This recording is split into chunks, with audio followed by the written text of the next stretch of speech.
We have a Gree vertical floor standing inverter air conditioner, and we will talk about its error code, which is the FC error code. The set temperature is 16 degrees Celsius, while the room temperature is 22 degrees. Despite this, the unit is displaying the FC error code. Whenever the FC error code appears on this floor standing inverter air conditioner, it means there is an issue with its door. It is either not functioning properly or is jammed. To troubleshoot this error, understanding its mechanism is crucial. Take a look at its mechanism. The door consists of two parts. One is the back side and the other is the front side, both fitted in an organized manner. There are locks attached to it, and these are its brush teeth, which should be clean and in their correct position. Here is its magnetic sensor, which looks like this from the back side. These are its connectors, which must also be in their proper positions without any loose connections. If any connector is loose, it will cause issues, so ensure they are properly connected to prevent any malfunction. Additionally, there is a motor inside. If you disassemble or reassemble it, you must handle it carefully. If, after assembling everything correctly,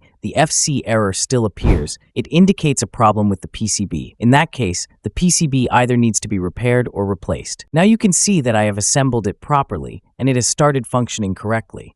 The door is swinging smoothly and operating perfectly without any issues. There is no problem in the system anymore. Click on the left or right thumbnail to watch our next videos and subscribe. Thank you.